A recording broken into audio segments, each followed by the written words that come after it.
Good morning from Sheoraphuli. এখন যাচ্ছি আমরা নিমাই ঘাটে জল তুলতে, আর সঙ্গে আছে একে সবাই চেনো, এর দোকান আছে, ঠিক আছে। আর নিমাই ঘাটে জল তুলতে যাওয়ার আগে যেটার মতো সবার আগে আমরা ঘটগুলো কিনে নিই হাতে নিয়ে যাওয়ার মতো।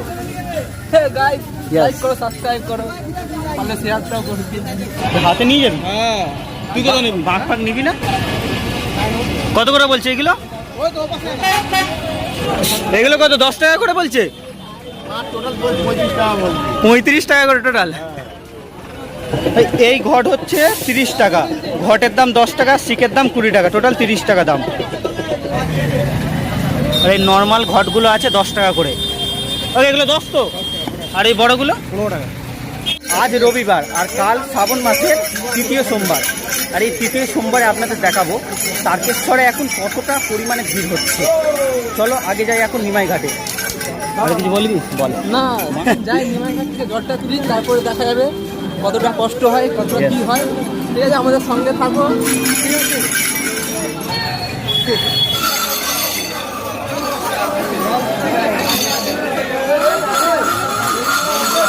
ভাই এখন আমরা আছি ইটভাটা ঘাটে।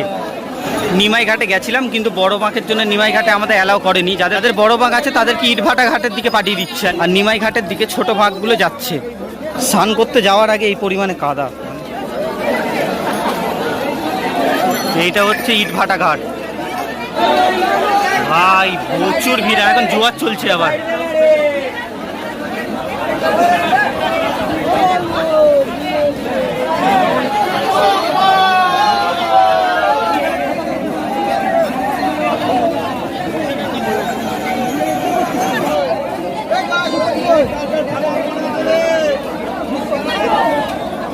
আমার ফোন নেই। ফাইনালি অনেক যুদ্ধের পর আমরা ইটভাটা ঘাট থেকে এখন বেরাতে পারলাম, কারণ যুদ্ধ বলছি এত ভিড়, প্রচণ্ড পরিমাণে ভিড়। আর ভিড়ে তো কোনো রকম ক্যামেরা বার করা যায়নি, প্রচুর ভিড় ছিল। ঘড়িতে বাজে 3:48, আর আমরা সবাই এখন হাঁটা শুরু করলাম।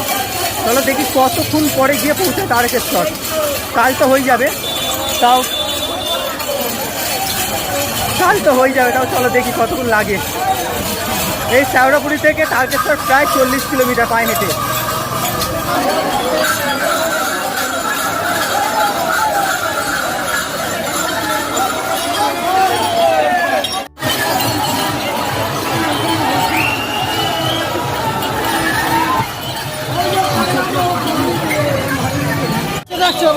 আর সেই ঐতিহাসিক মোড় এইটা ভাই, আসলে শান্তি মনে হয় আমার এই মোড়ে।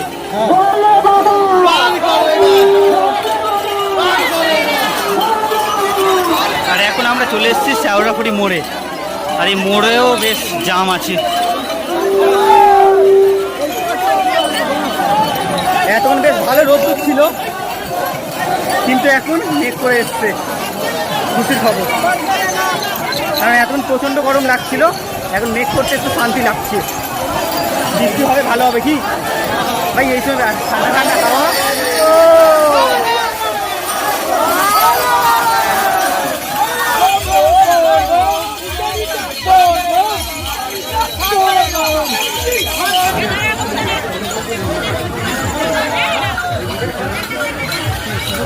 যেতে যেতে এরকম খিচুড়ি দিচ্ছিল, নিয়ে নিয়েছি, বেশ ভালো খেতে।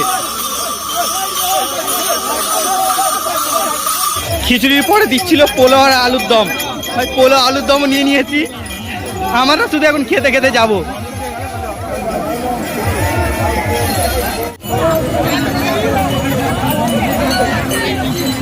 প্রায় 2 ঘন্টা হাঁটার পর আমরা এখন এসেছি ডাকাতকালীতে। এবারে বাঁ দিক চলে যাচ্ছে ডাকাতকালীর মন্দির, আর ডান দিক যাচ্ছে তারকেশ্বর। বাঁ থেকেও যাওয়া যায় তারকেশ্বর মন্দির, তবে আমরা ডাকাতকালী মন্দিরে যেহেতু যাচ্ছি না, তাই আমরা ডান দিকের রাস্তাটা ধরে নিলাম। এখন লোহাচটিতে কিছুক্ষণ বসবো, তারপর আবার যাবো। এই হচ্ছে লোহাচটির ভেতরটা, বেশ ভালো বসার জায়গা আছে। এবার আমাদের গ্রুপ কোথায় সেটা খুঁজছি। ভাই কৃষ্ণ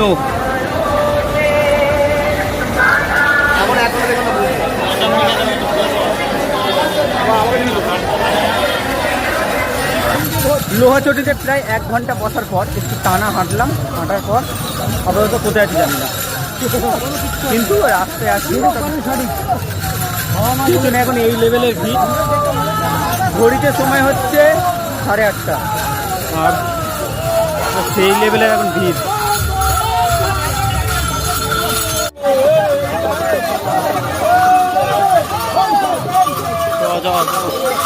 ঘড়িতে সময় হয়েছে প্রায় 11:15 আর ফাইনালি আমরা ঢুকে গেছি কাশী বিশ্বনাথ মন্দিরে। আর ডাকাতকালী থেকে কাশী বিশ্বনাথের ডিস্টেন্স প্রায় 12 কিলোমিটার, যা আমাদের কভার করতে সময় লেগেছে পায়ে হেঁটে প্রায় 3 থেকে 4 ঘন্টার মতো। আর কাশী বিশ্বনাথ মন্দিরে যা ভিড় ছিল, তো আমরা ওখানে স্টে করিনি, আমরা হেঁটে হেঁটে চলে গেছি লোকনাথের উদ্দেশ্যে। কাশী বিশ্বনাথ মন্দিরে গানও বেশ ভালো হচ্ছিল, এত জোরে জোরে হচ্ছিল তাই ওখানে আর ভয়েস দিইনি কপিরাইটের ভয়ে।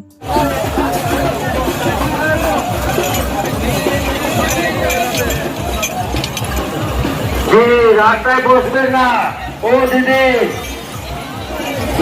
দিদি রাস্তায় বসবেন না, একটু ভিতরে চলে যান,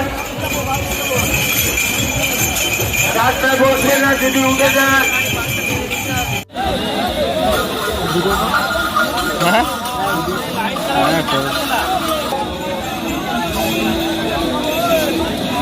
কাশী বিশ্বনাথ থেকে আমরা ফাইনালি চলে এসেছি লোকনাথ, আর এখান থেকে তারকেশ্বর 2 থেকে 2.5 কিলোমিটারের মতো। আর এই লোকনাথে এসে একটা শান্তি ভাব অনুভব হয়, কারণ এখান থেকে তারকেশ্বর যেহেতু খুবই কম ডিস্টেন্স। লোকনাথে প্রায় আমরা 1 ঘন্টা রেস্ট নিলাম, রেস্ট নিয়ে বেরিয়ে পড়লাম তারকেশ্বরের উদ্দেশ্যে। চলো দেখা হচ্ছে একদম তারকেশ্বরে গিয়ে।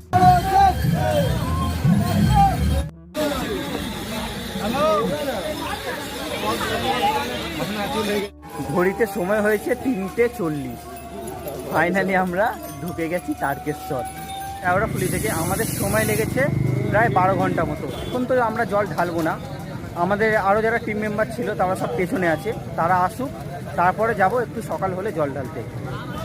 ফাইনালি আমাদের টিম মেম্বার পুরো পেয়ে গেছি, এবার যাচ্ছি জল ঢালতে। টিম মেম্বারের অবস্থা, হাঁটতে পারছে না একটুও। আর যেরকম কড়া রোদ্দুর পড়েছিল, ওরা একটু লেটে ঢুকেছে, আর যেরকম কড়া রোদ্দুর পড়েছিল অবস্থা খারাপ। আর সামনেও আছে,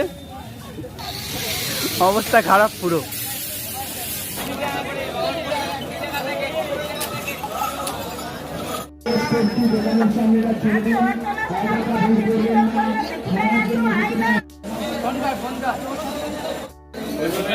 হ্যাঁ, এই রোডে। আর এখন এই দুপুরের জন্য পুরো ফাঁকা।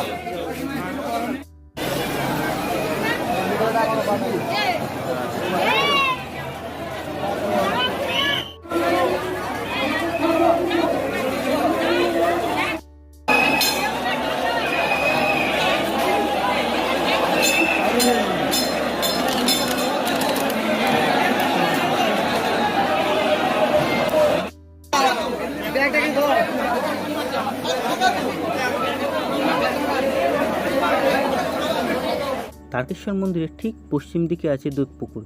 এখানে বাবার মাথায় জল ঢালার আগে পুণ্যার্থীরা এখানে চান করে নেয়। আর আপনারা চাইলে এই দুধপুকুর থেকে জল তুলে নিয়ে গিয়েও বাবার মাথায় ঢালতে পারেন। কত করে? 10। আর এই হচ্ছে তারকেশ্বর স্টেশন। যা ভিড়, এই পাশ থেকে ওই পাশ থেকে রেল লাইনে তো লোক পুরো ভিড়, আর এই স্টেশনে তো পা দেওয়ার জায়গা নেই। আমরা যেহেতু ছোটো হাতে নিয়ে গেছিলাম বা 4 চাকা নিয়ে গেছিলাম, তাই আমাদের ট্রেনে ওঠার ঝামেলাটা ছিল না। আর দেখতেই পাচ্ছ কতটা ভিড়। চলো তাহলে ভিডিওটা আজকে এই পর্যন্তই ছিল, দেখা হচ্ছে নেক্সট ভিডিওতে খুবই তাড়াতাড়ি।